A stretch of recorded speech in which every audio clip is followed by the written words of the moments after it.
अस्सलाम वालेकुम वरहमतुल्लाहि वबरकातुहू। दोस्तों, आउं आहियां अली हसन अब्बासी।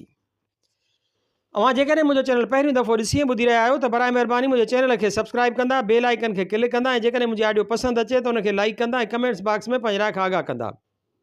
किताब आहे दयारे दिल ऐं दास्ताने मुहबत। मुल्क दिल जो मोकिरो जंहिंजो अर्श ज़मी आसण।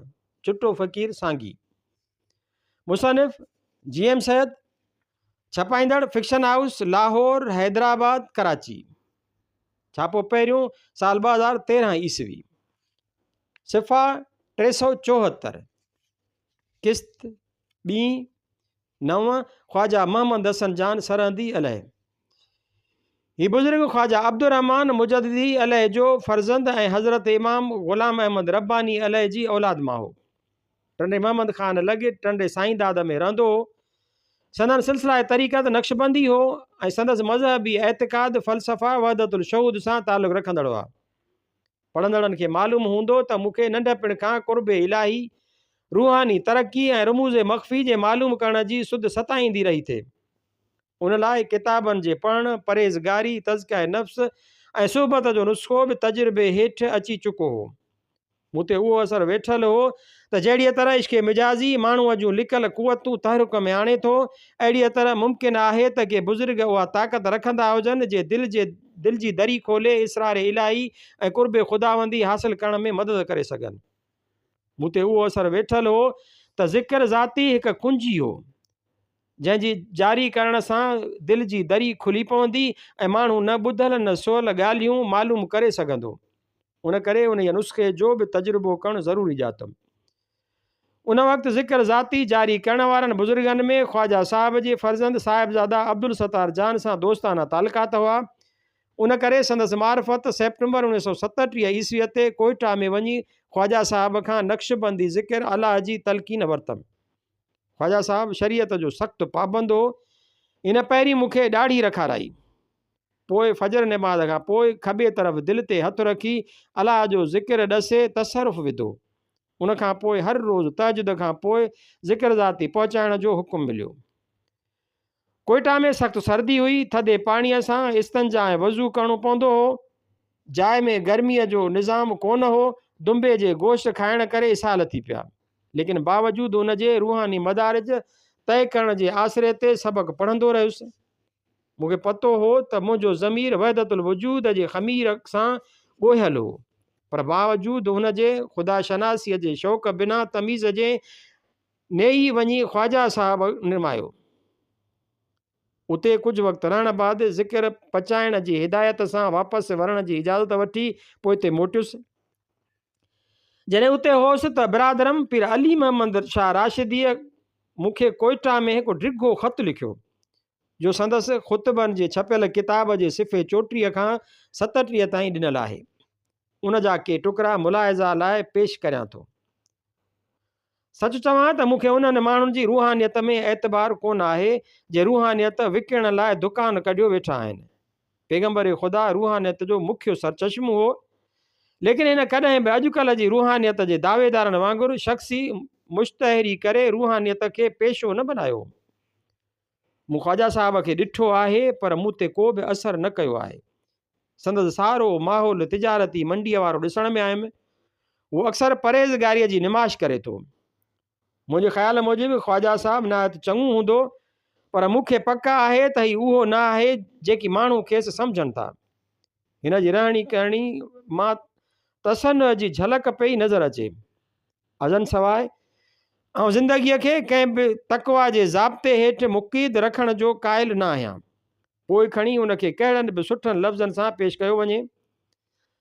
ज़िंदगी ऐं रूह ग़ैर महदूद ऐं बेअंत आहिनि।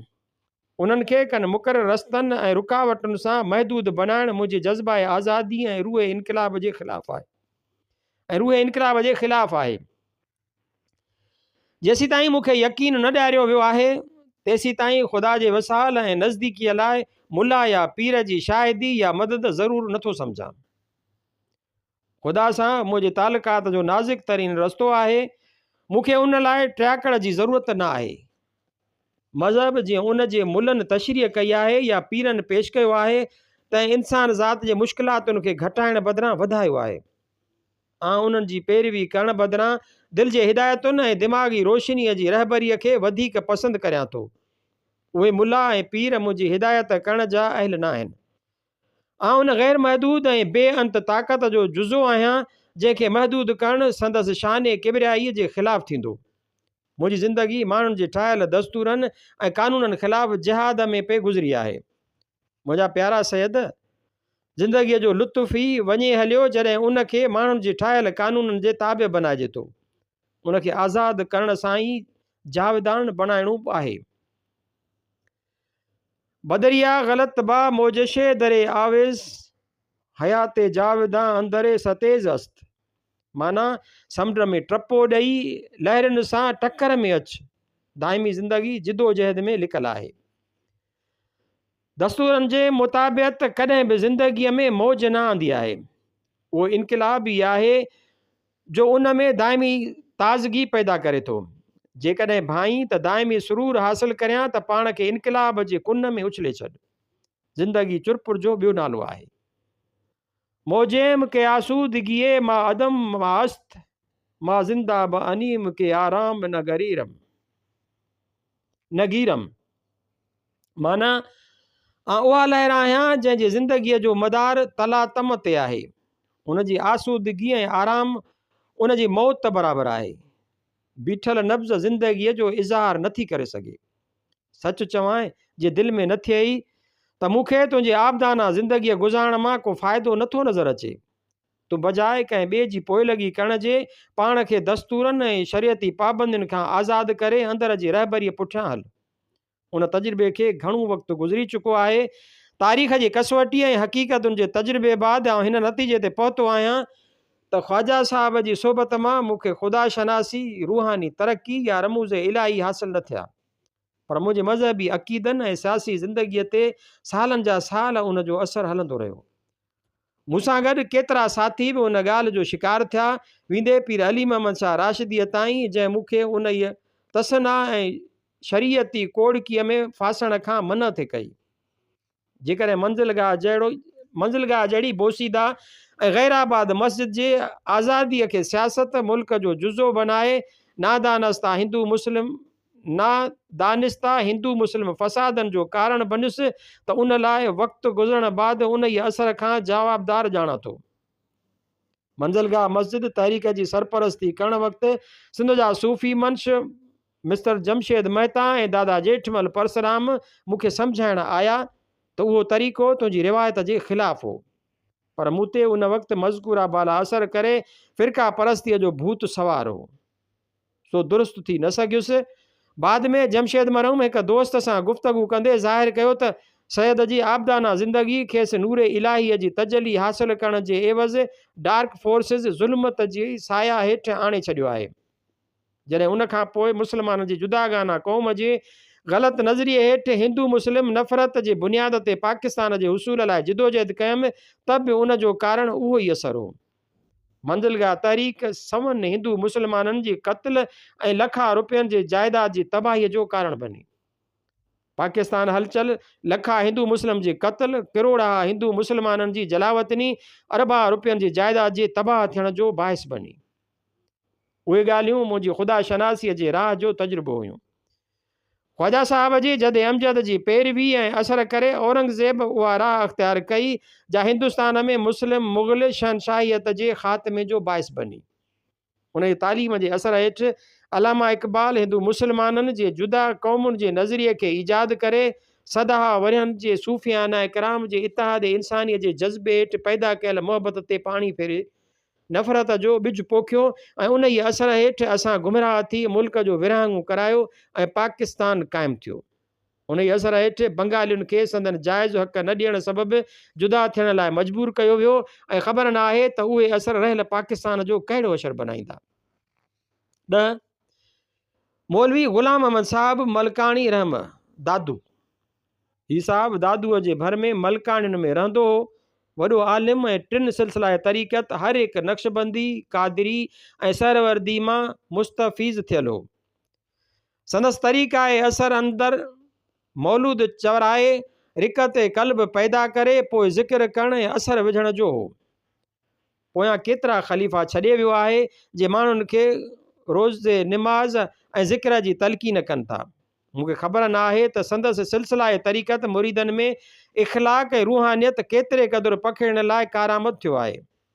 मौली साहिब सां हिकु ॿ दफ़ा मुलाक़ात कई हुई, मूं ते संदसि सोबत को असरु कोन कयो। हीउ सिंध जे उन वक़्त में ज़िक्र अज़कार ॾियण वारनि बुज़ुर्गनि मां हिकु हो। सिंध जे वॾनि ओलियानि जा सजादा नशीन संदनि बुज़ुर्गनि जी पैरवी विसारे चुका हुआ। हीउ साहब ऐं तरीक़त जे सिलसिले खे क़ाइमु रखियो आया।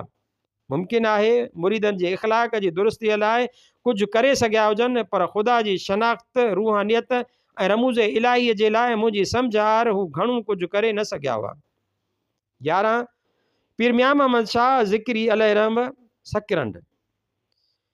हिन साहब जा वॾा असुल कश्मीर जे तरफ़ जा वेठल हुआ, जे घणे वक़्त खां सिंध में अची रहिया हुआ। हिन साहब पहिरीं बदीन पोइ सकिरंड तालुके में अची सकूनत अख़्तियार कई हुई। सन जे नज़दीक हुअण करे साणसि घणियूं मुलाक़ातूं थींदियूं हुयूं। हू ॾाढे आवाज़ ऐं सुर सां ला इलाहा इल्लल्लाह जो ज़िक्र कंदो ऐं कराईंदो हो। सारो वक़्तु संदसि मजलिस में ज़िक्र जारी रहंदो हो। ही साहब निमाज़ पढ़ाइण बाद ज़िक्र करे मुरीदनि ते तसरुफ़ विझंदो हो, जंहिं करे उन्हनि मां केतिरा वजद में अची ज़मीन ते लेटंदा हुआ, केतिरा हू कंदा हुआ, केतिरा मथो झुलाईंदा हुआ, केतिरा सिर भितियुनि या ज़मीन सां टकराईंदा हुआ। हिन केतिरा ई माण्हू मुरीद ऐं मुअतक़द बनाया। संदसि असर कैफ़ तबाह ऐं दहकानी माण्हुनि ते ज़्यादा पवंदो हो। ज़िक्र ज़रिए वजद में अचणु, शरीयत जी पाबंदी, इख़लाक़ जी दुरुस्ती संदसि मतमए निगाह हूंदा हुआ। क़ुर्ब इलाही, रूहानी तरक़ी या रमूज़ मार्फत मुरीदनि खे हासिलु थींदा हुआ या न, उनजो पतो न आहे। पर कवि गुमान उहो थिए निकितो त संदसि मुरीदनि जी लियाक़त एतिरी न हुई। कश्मीर में शोधरम जो घणो असरु रहियो हो, जो जलाली मत हो। नाकूस ऐं नकारनि जो वॼाइणु, उन ते रक़्स करे वजद में अचणु मत जे पोइ लॻनि जी ख़ासि सिफ़त हुई। कलंदर शहबाज़ जा नांगा बि उन ई तरह सां वजद में ईंदा हुआ। मुमकिन आहे त हीउ तरीक़ो मौलवी तरीक़ा ऐं शोमत जे गॾियल तालीम जी पैदावार हो। मतिलबु त सलूक जे ॻोल्हा उहो लाइ उन मजलिस मां कई सबक़ हासिल थी सघिया थे। मूंखे को फ़ाइदो न पहुतो, पर वॾियुनि दरगाहुनि जे अक्सर सजादा नशीननि खां ही मुलाक़ातूं वधीक कारआमद हुयूं। 12 दादा जेठमल परसराम गुलराजाणी कराची। ही साहब हैदराबादी आलमनि जे गुलराजाणी पाड़े मां हो। हिन नंढे हूंदे खां सत्संग जो शौक़ु हुअण करे दरवेशनि जी सोबत मां घणो पिरायो। हिन शाह अब्दुल लतीफ़, सचल सरमस्त, सामी, दलपत, बेदुल, रोहल फ़कीर वग़ैरह सिंध जे शाइरनि जो घणो अभ्यास कयो हो। अज़न सवाइ हिंदुस्तान जे दरवेशनि जहिड़ो गुरु नानक, कबीर भगत, मीराबाई, कालीदास जे कलाम मां बि वाक़िफ़त हुयसि। न रुगो एतिरो, पर यूरोप जे मुख्य शाइरनि शेक्सपियर, शेले, टेनिसन, गोइटे वग़ैरह जे कलाम खे बि परूड़ियो हुआईं। पारसी शाइरनि मां रूमी, हाफ़िज़, ख्वाजा फरीदुद्दीन अतार ऐं मंसूर जी तालीमात जी बि ॼाण हुयसि। हिन दुनिया जे मुख्य मज़हबनि जो अभ्यास कयो हो। सनातनी धर्म, सूफ़ी मत, सिख पंथ, बुद्ध धर्म ऐं क्रिश्चनिटी मां बि चङी वाक़िफ़ियत हुयसि। क़ुरान शरीफ़, वेद, शास्त्र, गीता ऐं बाइबल ते ख़ासो उबूर होसि। हिन थियोसॉफिकल सोसाइटीअ में दाख़िल थियण करे रूम ऐं यूनान जी क़दीम रूहानी तालीम मां बि सबक़ पिराया हुआ। उन जे खोजना बाद हू उन ई राज़ खे परूड़े वियो हो त जुमिले मज़हबनि जी ज़ाहिरी कसरत पोयां बुनियादी वहदत समायल हुई। हिन सिंधी शाइरनि ऐं दरवेशनि जी तालीम में उन ई पैगाम जो जोहर समायल ॾिठो हो। हिन जो चवणु हो त सिंधु देश खे उन ई ॾस में दुनिया लाइ ख़ासि पैगाम हो। हिन सॼी उमिरि उन ई पैगाम जो मशीनरी थी गुज़ारियो। हिन सियासत मुल्क में बि चङो बहिरो वरितो। हिन जी सारी ज़िंदगी मुल्क ऐं क़ौम लाइ वक़फ़ थियल हुई। हिन केतिरा किताब लिखिया। मुंहिंजे ख़्याल मूजिबि ही पहिरियों माण्हू हो जंहिं सिंध जी जुदागाना मुल्क ऐं क़ौमियत जे नज़रिए खे ज़ाहिर कयो। जॾहिं हिंदुनि जी अक्सरियत बम्बईअ खां सिंध जी जुदाईअ जी मुखालिफ़त में हुई, ही सिंध जे आज़ादीअ जो हामी हो। मुंहिंजी साणसि वाक़िफ़ियत 1929 ईस्वीअ में थी। संदसि सोबत मूं ते घणो असरु छॾियो। सच चइजे त मूंखे शाह लतीफ़ ऐं सचल जे कलाम जी सम्झ संदसि सोबत में वधी। हू मुंहिंजो सियासी मददगार ऐं सलाहकार तसौफ़ में उस्ताद थी रहियो हो। हू बुनियादी तरह आश्रम लाहेज जो क़ाइल हो ऐं तवकल जो वॾो क़ाइल हो। जिते सारी दुनिया जे कारनि ककरनि में ऊंदा अंधकार ॾिसण में पे आयो, उते बि हिन खे रोशनीअ जो तिरविरो पे नज़र आयो। मूंखे संदसि सोबत मां हेठियूं ॻाल्हियूं नसीब थियूं। कसरत मज़ाहिब पोयां बुनियादी वहदत। सिंध मुल्क ऐं क़ौम खे दुनिया लाइ ख़ासि पैगाम।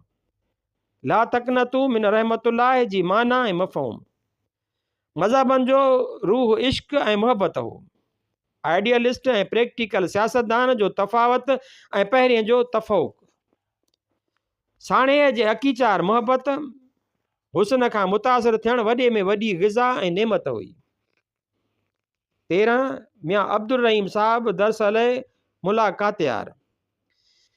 ही साहब मुलाक़ातियार जो वेठल हो। संदसि ॾाॾो मियां मोहम्मद कासिम अलैह हज़रत गौस बहाउद्दीन अलैह सरवर्दीअ जे सिलसिला तरीक़त सां वास्तो रखंदड़ हो। लेकिन संदसि वालिद मियां वली मोहम्मद अलैह लवारी वारे बुज़ुर्गनि खां नक्शबंदी सिलसिले जा सबक़ वरिता हुआ। ही बि उन ई सिलसिला तरीक़त सां वाबस्ता हो। ही थोरो ॻाल्हायो हो। संदसि अखियूं री नशे जे अलस्ती खुमार सां पुरकैफ़ रहंदियूं हुयूं। हिन सां 2-3 दफ़ा मुलाक़ात थी। पाण केतिरनि वरियनि खां पंहिंजे दायरा ख़ानका खां ॿाहिरि न निकितो हो। हू गोशा नशीन दरवेश हो। बावजूद हुनजे हिन जी सियासी मामले फ़हमी एतिरी क़दुरु वसी हुई जंहिंजो पतो संदसि मूंसां पहिरीं गुफ़्तगूअ मां पइजी सघे थो। हिन खे सैयद हाजी अब्दुल करीम शाह झिरकनि में मुंहिंजे इलेक्शन में मदद करण लाइ वठी आयो हो। जिते मूंखे चयाईं त मूंखे सियासी ॻाल्हियुनि सां दिलचस्पी न आहे, लेकिन मूंखे हेठियुनि ॻाल्हियुनि लोड़े छॾण लाइ मजबूर कयो हो। हाजी अब्दुल करीम शाह जहिड़े पीर मर्द बाहिमत ऐं बाअख़लाक़ सैयद अची सुबुह सां मिंथ कई त लोड़े खां ॿाहिरि निकिरी इलेक्शन में तोखे मदद करियां। असांखे फैज़ रसूल जे दरवाज़े तां मिलियल आहे, उन जे औलाद खे इनकार करे न सघियुसि। मूंखे ॿुधायो वियो त जंहिं उम्मीदवार जी मदद करण आयो आहियां, उहो ख़ल्क़े ख़ुदा जो ख़ादिम ऐं बाइख़लाक़ नौजवान आहे। हू हुकूमत जे दबाव साम्हूं सिर निमाइण खां इनकार करे थो। पोइ मूं ॾे रुख़ करे फरमायाई त ख़ल्क़े ख़ुदा जी ख़िदमत जो कमु हथां न छॾिजो। सिंधी सभा जहिड़ा अथई तन जी पारत हुजेई। उन्हनि जी ख़िदमत कंदे जे मुश्किलातूं साम्हूं अचनि तन जो मुड़ुसु थी मुक़ाबिलो कजे। लालच में लुड़ी ऐं दड़के भर डिॼी न वञिजे। सच जी ॿेड़ी लुॾंदी पर ॿुॾंदी न आहे। अलाह जी मदद ऐं असां दरवेशनि जूं दुआऊं तोसां शामिलु रहंदियूं। मूं वाइदो कयो। उन विच में केतिरनि मुक़ाबिलनि खे मुंहुं ॾियणो पियो आहे, पर ख़ुदा जे लुत्फ़ ऐं दरवेशनि जे दुआ सां हिमत न हारी अथमि। कमज़ोरीअ वक़्तु हिन जूं पुरख़ुमार अखियूं अचो साम्हूं बीह कमज़ोर खे नोशदारो जो कमु ॾियनि थियूं।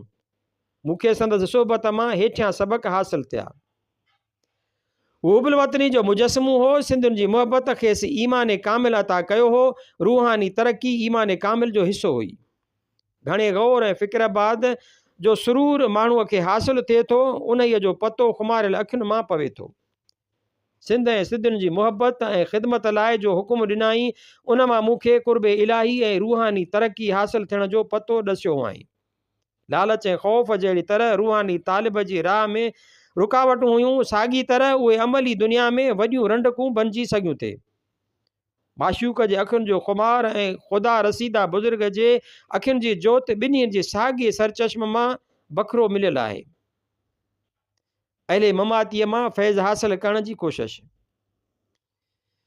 नरगो ज़िंदा दरवेशनि ऐं बुज़ुर्गनि सां मुलाक़ातूं करे उन्हनि जी सोबत मां मुस्तफ़ीद थियण जी कोशिश कयमि, पर अहले ममातीअ सां मुलाक़ात करण या उन्हनि खां फैज़ वठण लाइ कोशिश कंदो आयुसि। मूंखे ॿुधायो वियो त उहे बुज़ुर्ग दुनिया मां खटी वञी सुता हुआ। उन्हनि जो दीदार करण सां केई इसरार मालूम थी सघिया थे। सभ खां बहितर दीदार रसूल अकरम सल्लल्लाहु अलैहि वसल्लम जो हो, पर उहो दर्जो मथां हो। हुन करे पहिरीं वलियनि जा दीदार हासिल करे उन्हनि मार्फत रमूज़ हक़ीक़त मालूम कजनि। मूंखे उहो बि ॿुधायो वियो त खुलियल अखियुनि सां सुजाॻीअ में रूहनि जो मुशाहिदो लका करणु दुश्वार हो। हुन करे साफ़ ख्वाबनि ज़रिए उन्हनि जी मुलाक़ात हासिल करे सघिबी, जंहिं लाइ हेठियुनि ॻाल्हियुनि जी पोइवारी करणु ज़रूरी हुई। खाधो घटि खाइजे, जेकी खाइजे उहो पाक साफ़ हुजे, जे थी सघे त गोश्त, मच्छी या साह वारनि शयुनि जे खाइण खां परहेज़ कजे। गुस्ल करे, साफ़ कपिड़ा पहिरे, ख़ुशबू लॻाए, आधी राति जो तहजुद निमाज़ बाद ॿुधायल वज़ीफ़ो पढ़ी, कंहिं ख़ासि दरवेश जी मुलाक़ात जो ख़्यालु रखी, सॼो हथु सेरांदीअ रखी सुम्ही पइजे त उन दरवेश जो दीदार थींदो। उहे ॿई तरीक़ा आज़मायमि, पर ख्वाब में कुझु बि ॾिसण में न आयो। बाज़े बिना कोशिश जे ख्वाब में सुठो निज़ारो या चङनि माण्हुनि जी मुलाक़ात थींदी हुई, पर उहे ॻाल्हियूं इतफ़ाक़ी नसीब थींदियूं हुयूं। जीअं त हिकु दफ़े इतफ़ाक़नि पंहिंजे जद्दी बुज़ुर्गवार शाह हैदर अलैहिर्रहम जी मुलाक़ात थी। हिकु राति ओचितो ख्वाबु ॾिठुमि, जंहिंमें हिकु वॾी ख़ानका ॾिसण में आई, जंहिंमां चांड्रोकीअ जहिड़ी रोशनी नज़र पे आई। उनखे चौधारी वॾियूं वॾियूं दीवारियूं हुयूं। जांच करण बाद मालूम थियो त उन में अंदरि दरवेश वेठल हुआ। वाक़फ़ियत खां सवाइ अंदरि वञण जी इजाज़त कान हुई। वाक़िफ़ माण्हू ॾे नियापो मोकिलणो हो जो ॿाहिरि अची अंदरि वठी वञी सघियो थे।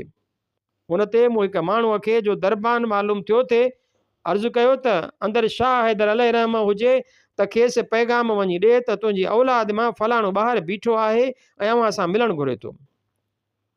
उन पैगाम पहुचण खां पोइ हिकु बुज़ुर्ग सफ़ेद रीश कद में पूरो पुनू सफ़ेद कपिड़नि सां ॿाहिरि निकिरी आयो, जे मूंखे ॿाहिरि खां चौदीवारीअ जे अंदरि वठी वियो।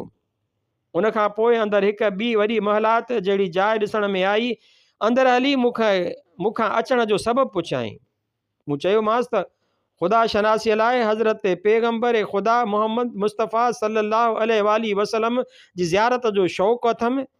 हिन जवाबु ॾिनो त अंदरि रसूल मक़बूल जी दरबार हली रही हुई। उन में वञण लाइ पहिरीं तयारीअ खां सवाइ इजाज़त मिली कान सघंदी। उन ते मूं पुछियो त उहा तयारी कहिड़ी क़िस्म जी हुई। पाण फरमायईं त तो सिंध मुल्क ऐं क़ौम लाइ बिना इम्तियाज़ मज़हब जे ख़िदमत कंदो रहो, वक़्तु गुज़रण ते तोखे वधीक हिदायतूं मिलंदियूं रहंदियूं। मूं अर्ज़ु कयो त घणी कोशिश बाद बि अव्हां सां मुलाक़ात थी न सघी हुई।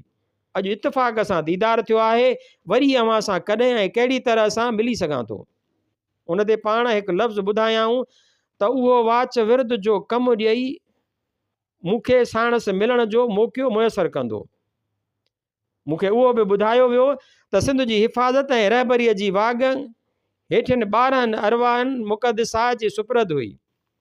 नंबर 1 शाह सदरुद्दीन अलैहिर्रहम लकी, नंबर 2 मखदूम बिलावल अलैहिर्रहम बाग़बान, नंबर 3 सैयद खैरुद्दीन शाह अलैहिर्रहम सखर, नंबर 4 सैयद हैदर अलैहिर्रहम सन, नंबर 5 मखदूम नूह अलैहिर्रहम हाला, नंबर 6 सैयद आली अलैहिर्रहम ठट्टो, नंबर 7 कलंदर शहबाज अलैहिर्रहम सेवण, 8 सैयद शाह अब्दुल करीम अलैहिर्रहम बुलड़ी, 9 शाह अब्दुल लतीफ़ अलैहिर्रहम भिटशाह, 10 सचल सरमस्त अलैहिर्रहम दराज़ा, 11 शाह इनायत अलैहिर्रहम झोक, 12 गुरु नानक अलैहिर्रहम पंजाब। उन्हनि मां पहिरियां 6 सिंधियुनि जे इख़लाक़ ऐं तज़किया नफ़्स जी चार्ज में हुआ ऐं पोयनि 6 खे सिंधियुनि जी ज़हनी सलाहियत, रवादारी ऐं मुहबत पैदा करण जो कमु सुपुर्द थियल हो। उन ख्वाब लहण खां पोइ मुख़्तलिफ़ वक़्तनि ते घुमी मज़कूर बाला दरगाहुनि जी ज़ियारत कयमि सवाइ गुरु नानक अलैहि जे। उन ख्वाब खां पोइ मूं मखदूम ज़हीरुद्दीन उर्फ़ परोजाम अलैहि ऐं काज़ी असदुल्ला शाह अलैहि टखड़ाईअ सां मशवरो कयो त कहिड़ीअ तरह सां सिंधियुनि जी बिना इम्तियाज़ मज़हब जे ख़िदमत करे सघां थो। हिननि सलाह ॾिनी त उन लाइ बहितरीनु ज़रियो उहो हो त सिंध जे सैयदनि ऐं पीरनि खे मुनज़म करे उन्हनि जी इस्लाह ज़रिए माण्हुनि में इख़लाक़ तज़किया नफ़्स, ज़हनी सलाहियत, रवादारी ऐं मुहबत पैदा कजे। छाकाणि त सिधो सारी सिंध खे पहुचणु मुश्किल मसइलो हो। मज़कूर बाला माण्हू दरगाहुनि जी चार्ज में हुआ ऐं असरु रखंदड़ हुआ। उन्हनि जे ज़रिए मतलूबा मक़सदु जल्द हासिल थी सघण वारो हो। जंहिं सूरत में सारी सिंध जे सैयदनि पीरनि खे हिकु जाइ ते इकठो करणु मुश्किल मसइलो हो। उन करे इब्तिदा मटियारी ख़ानदान जे सैयदनि ऐं पीरनि सां कर। उन जे मक़सद जे हुसूल लाइ 17 मार्च 1923 ईस्वीअ ते सन में 3 ॾींहंनि लाइ मटियारी सैयदनि जी कॉन्फ्रेंस सॾायमि, जंहिंखे वधाए सारी सिंध जे पीरनि फ़क़ीरनि ऐं सैदनि जी कॉन्फ्रेंस में तब्दील करणो हो। उन कॉन्फ्रेंस जे मक़ासिद ऐं नताइज जो मुख़्तसिर अहवाल पंहिंजी किताब, पंहिंजी कहाणी, पंहिंजी ज़ुबानी मां हेठि ॾियां थो। उन्हनि जे बुज़ुर्गनि जूं दरगाहूं, ख़ानकाहूं ऐं दायरा अञा ताईं अवाम जूं ज़ियारत गाहूं हुयूं, बावजूदु उन जे जो संदन औलाद जी अक्सरियत अयाशी, ख़ुदि गर्ज़ी, इख़लाक़ी मर्ज़नि जो शिकार बनियल हुई। आम माण्हुनि अञा ताईं संदन तौक़ीर ऐं इज़त थे कई। इन तबिके खे बद इख़लाक़ी ऐं इंतिशार मां कढी मुनज़्ज़म करणो हो, खेनि इख़लाक़ ऐं सही तालीम सां मलबूस करे सही ख़ादिम ख़ल्क़ जी सूरत वठाइणी हुई। पहिरीं हिकु गिरोह खे मुनज़्ज़म करे पोइ सारी सिंध जे सैदनि, पीरनि ऐं फ़क़ीरनि जी फेडरेशन ठाहिणी हुई। मटियारी सैदनि जूं 2 मजलिसूं थियूं, पर उहा कोशिश हेठियनि सबबनि करे नाकाम साबित थी। तारीख़ी इर्तिका करे नस्ली या फ़िरक़ेवार निज़ाम ऐं इस्लाही कोशिशूं बाद अज़ वक़्तु थी वयूं हुयूं। तंहिं करे जा ॻाल्हि ज़माने जी रफ़्तार जी मुआफ़िक़ न हुई, उहा कामयाबु थियणु मुश्किल हुई। पोइ खणी उहा कहिड़नि बि उहिदनि इरादनि सां शुरू कई वई हुजे। समाजी इस्लाह ऐं तरक़ीअ जी जमायत में सियासी मामलनि खे टपाए आणणु नुक़सानकार साबित थियो। इस्लाही कमनि लाइ पैसे जी ज़रूरत हुई। शाहूकार ऐं पैसे वारा सैद पीर अहिड़नि कमनि लाइ पैसे ख़र्च करण वास्ते तयारु न हुआ। ग़रीबनि वटि पैसो कोन हो। हर तारीख़ जी कामयाबीअ लाइ कनि फ़र्दनि जी बेलोस ख़िदमत ऐं उन्हनि लाइ ज़िंदगी वक़ुफ़ करण जी ज़रूरत हुई। असां अहिड़ा माण्हू पैदा करे न सघियासीं। सैदनि जी जमायत साज़ीअ खे ॾिसी बलोचनि, समाटनि ऐं ॿियनि क़बीलनि बि जमायतूं ठाहिणु शुरू कयूं, पर उन्हनि जो हशर बि साॻियनि सबबनि करे साॻियो थियो ऐं का बि तहरीक कामयाबु थी न सघी। उन साल जे आख़िर में 3 डिसंबर 1923 ईस्वीअ ते शाह अब्दुल लतीफ़ भिटाईअ जी दरगाह ते वञी हेठीं दुआ घुरियमि। ख़ुदा जा प्यारा बुज़ुर्ग, दरगाह ख़ुदावंदीअ मां मुंहिंजे हेठियनि मक़ासिद जे हुसूल लाइ दुआ घुर। हिकु, दुनिया जी ज़ाहिरी जुदा जुदा मज़हबनि में बुनियादी तरह वहदत समायल आहे, जंहिंजो मक़सदु इंसान ज़ात में मुहबत, इतिहाद, सुख, सलामती आणणु आहे। उन ई हक़ीक़ी सबक़ खे विसारे माण्हू फ़िरका बंदीअ में विरहाइजी विया आहिनि, जंहिं करे दुनिया में निफ़ाक़ ऐं फ़साद पकिड़िजी वियो आहे। तो कसरत पोयां वहदत ॾिसी उन जो प्रचार कयो आहे। मन खे तौफ़ीक़ ॾियाराए त उन ई राह ते हली मुहबत ऐं अमुन जो आवाज़ कढंदो रहां। नंबर 2, दुनिया जे मग़रिबी मुल्कनि जूं क़ुवतूं इस्तेमाल गर्ज़ी ख़ातिर मशरिक़ जे कमज़ोर क़ौमुनि खे ग़ुलाम रखियो वेठियूं आहिनि। मसावत ऐं आज़ादी हर फ़र्द ऐं क़ौम जे जनम जो हक़ आहे। तुमारुईअ जी उमिरि जे क़ैद मां आज़ादु थियण जूं दुआऊं घुरियूं आहिनि। ही करोड़ा माण्हू ॾाढ ऐं ज़ुल्मत जे चंबे में गिरफ़्तार आहिनि। तन जे आज़ादीअ लाइ दुआ घुर ऐं मूंखे दरगाह इलाही मां दुआ घुरी ताक़त अता कराए त ॾाढ ऐं ज़ुल्म ख़िलाफ़ लड़ंदो रहां। नंबर 3, इंसानी अक़ल हज़ार सालनि जी मुसलसल ॻोल्हा खोजना जे बावजूदु काइनात जे उन्हनि इसरारनि, हक़ीक़ी राज़नि ऐं सही हक़ीक़त खे पूरी तरह मालूम करे न सघियो आहे। अञा मंडी माकोड़ीअ वांगुरु खूह मां उभ पियो कछे। आउं राह हक़ीक़त जो ॻोल्हाऊ आहियां। मूंखे हक़ीक़ी माल मां मासो हथ करण में मदद कर। नंबर 4, दुनिया अमुन जे एवज़ मुख़्तलिफ़ मुल्कनि ऐं क़ौमुनि जी बाहिमी इख़्तिलाफ़ जो आखाड़ो बणियल आहे। तो सभु आलम आबाद थियणु संघारनि जे सराए रहण लाइ दुआऊं घुरियूं आहिनि। मूंखे तौफ़ीक़ अता कराए त दुनिया जे इतिहाद, अमुन ऐं सुख लाइ पाण पतोड़ींदो रहां, जीअं माण्हू हिकु निज़ाम में शरीक थी सही बैनुल अक़वामी इदारो क़ाइमु कनि। दुआ घुर त आउं मथे ज़िक्र कयल मक़सदनि जे हुसूल लाइ जिते वञा आवाज़ उथारींदो रहां। जेसी ताईं जहिड़ो हुजां उन्हनि उसूलनि ते क़ाइमु रहां। तो सिंध जे सरसब्ज़ थियण लाइ दुआ घुरी आहे, उहा काफ़ी न आहे। हर हिकु सिंधीअ खे मज़कूरा बाला मक़सदनि ते हलण लाइ दुआ घुर।